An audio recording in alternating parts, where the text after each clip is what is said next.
Bienvenidos todos al canal UI.biología. Hoy vamos a completar el tema de salud y vamos a complementarlo con el tema de enfermedad. Vamos a retroceder a la Carta de Ottawa, en la cual aparecían los 5 elementos de la salud. Elemento físico, ¿se acuerdan?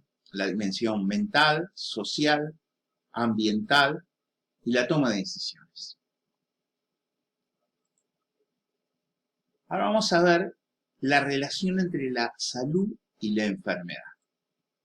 La salud y la enfermedad no son dos procesos independientes entre sí.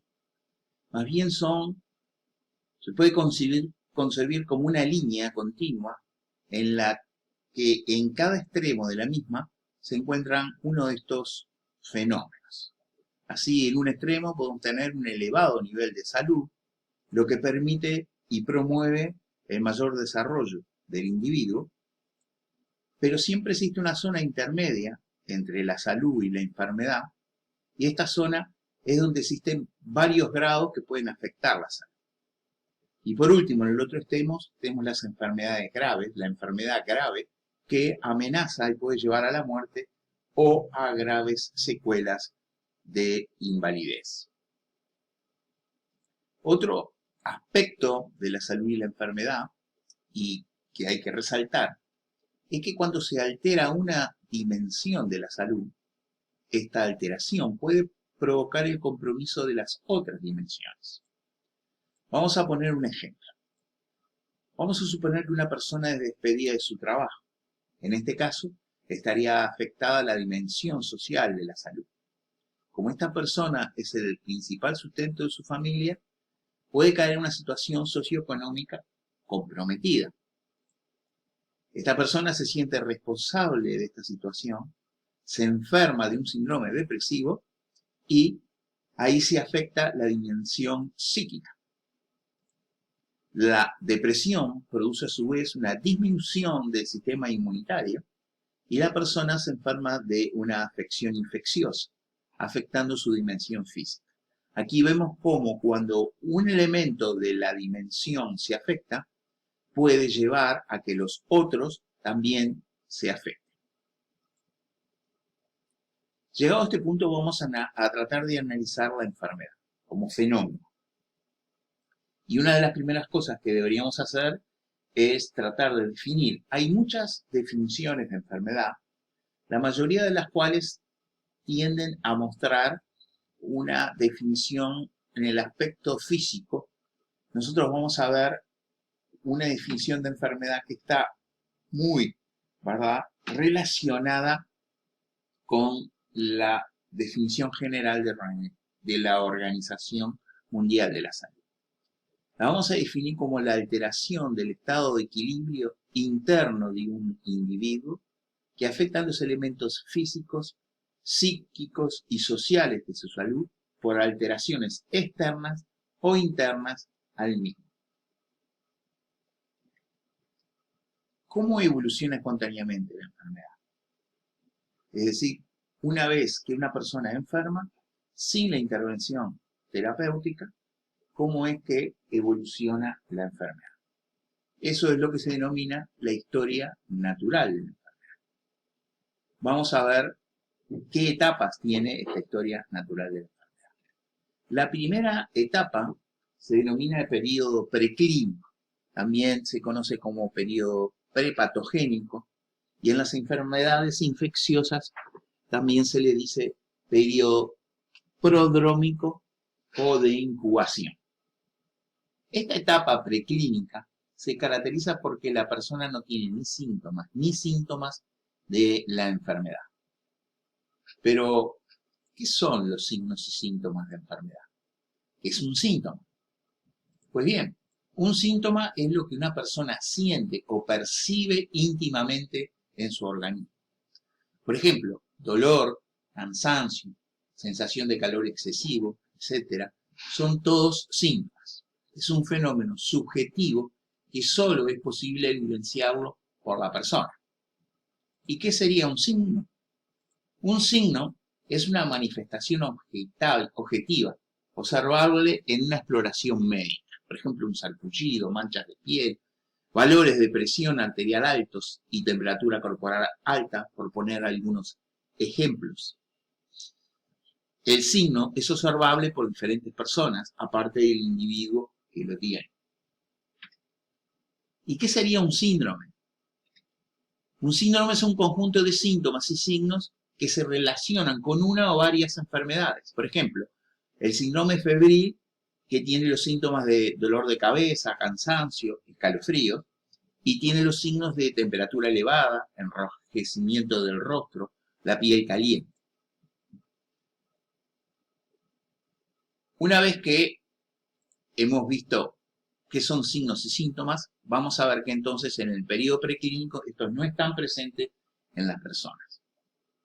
El segundo estadio es el periodo clínico, también llamado periodo patogénico o periodo de estado, en donde cursa con signos y síntomas de la enfermedad, aparecen los signos y síntomas de la enfermedad, y que generalmente es cuando la persona consulta al médico. Y el tercer y último estadio es el periodo de resolución de una enfermedad. En el periodo de resolución pueden haber varias situaciones. La más común, por suerte, es la curación, aunque esta curación puede tener diversas terminaciones. Por ejemplo, puede ser total y la persona queda igual que antes de haber adquirido la enfermedad. Pero también puede curar con secuelas. Estas secuelas pueden ser permanentes o pueden ser solamente por un tiempo. Y por último, algunas veces la enfermedad tiende a curar, pero se establece una cronicidad, es decir, cada tanto tiempo vuelve a aparecer. Existe otra posible evolución en la resolución de la enfermedad, que es la muerte.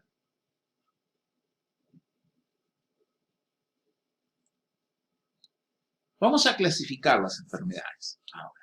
Las enfermedades pueden clasificarse de múltiples formas. Por ejemplo, según su duración, las podemos clasificar en agudas, que tienen una duración breve, o crónicas, que tienen una duración larga o mantenida. Según el lugar del organismo que afecten, podemos tener enfermedades respiratorias, digestivas, neurológicas, etc. Según su naturaleza patológica, es decir, qué es lo que la provoca, pueden haber inflamatorias, degenerativas, hereditarias, autoinmunes. O según su distribución geográfica, pueden ser esporádicas, solo se dan en algunos casos, en algunas regiones, endémica, en una región determinada siempre hay una cantidad de casos, pandémica es cuando afecta muchas regiones del mundo. Y otra forma es según cómo se transmiten a las personas o animales. Según esto, podemos dividirlas en enfermedades transmisibles y enfermedades no transmisibles. Esta última clasificación es muy útil, sobre todo para poder prevenir las enfermedades, así que le vamos a dedicar un tiempo especial. Las enfermedades transmisibles y no transmisibles tienen determinadas características. Por ejemplo, las enfermedades transmisibles se transmiten, o sea que se contagian entre las personas y o en algunos casos los animales. En este último caso se denominan zoonosos y son producidas siempre por agentes infecciosos. Para que sea una enfermedad transmisible se necesitan dos cosas. Una, que la enfermedad se transmita y otra, que sea producido por un agente infeccioso. ¿Y cuáles son los agentes infecciosos? Bueno, en general los agentes infecciosos suelen ser virus, bacterias, hongos o parásitos. Las enfermedades no transmisibles no se transmiten entre las personas o animales y no son producidas por agentes infecciosos. Se producen por otras causas que son muy diferentes. Quiere decir que si una enfermedad no puede transmitirse entre las personas y no es producida por un agente infeccioso, esa enfermedad es una enfermedad no transmisible. Algunos ejemplos de las enfermedades no transmisibles son el cáncer, las enfermedades cardiovasculares no infecciosas, las enfermedades mentales, los accidentes o las adicciones a sustancias y también podemos encontrar otro tipo. Ahora bien, dentro de las enfermedades transmisibles, podemos analizar cómo es que se pueden transmitir esas enfermedades, ya que existen dos modalidades de transmisión, las que se llaman de transmisión directa y las que se llaman de transmisión indirecta. La de transmisión directa, cuando hay un enfermo, ¿verdad?, el agente infeccioso se transmite directamente a una persona sana, la cual va a enfermar. Este tipo de enfermedades generalmente son enfermedades de transmisión sexual o cuando hay un contacto íntimo entre la persona que está enferma y la sana. Pero también tiene otra variante que es muy importante, y es que la persona enferma emite, ¿verdad?, una serie de gotitas de saliva en aerosol cuando estornuda, cuando habla, cuando tose, que quedan en el ambiente detenidas unos minutos y que luego son absorbidas por el enfermo. Este tipo de alteraciones suelen producirse sobre todo en enfermedades respiratorias. En la transmisión indirecta existe un elemento intermedio entre el enfermo, el agente infeccioso y la persona sana que se va a enfermar. Este elemento intermedio puede ser agua o alimentos, los fomites, que son objetos inanimados, vasos, cucharas, o vectores, que son seres vivos capaces de transmitir el agente infeccioso. ¿Cuáles son los factores que inciden para producir una enfermedad? Pues bien, podemos ver que al adquirir una enfermedad existen tres factores que son importantes. Unos son los factores predisponentes, otros son los factores condicionantes y otros son los factores desencadenantes. ¿Qué serían los factores predisponentes? Pues bien, estos factores dependen del individuo y pueden incluir enfermedades previas, características genéticas, hábitos desventajosos para la salud, la edad, el sexo, es decir, esos son todos factores predisponentes. Factores condicionantes, estos dependen del ambiente, ya sea físico o social, por ejemplo, la vivienda, el clima, los entornos sociales, la contaminación, etc. Y por último, los factores desencadenantes. Estos son los factores que producen directamente la enfermedad. Incluyen todos los agentes infecciosos, que son los que producen directamente la enfermedad, o fenómenos físicos o químicos que pueden desencadenar el proceso patológico. Por último, para concluir el tema de enfermedad, vamos a ver lo que significa la población de riesgo.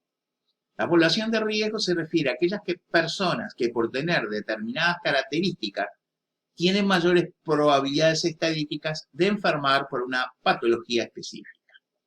El factor de riesgo debe estar presente antes de que ocurra la enfermedad y puede ser variable, la edad, el sexo, una enfermedad previa o una característica socioeconómica cultural, por decir algo.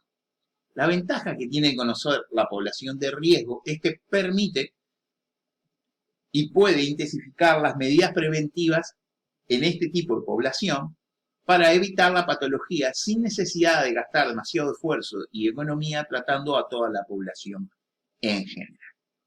Bueno, rápidamente hemos dado un vistazo sobre las características de la enfermedad y los espero en el próximo video para ver otro tema.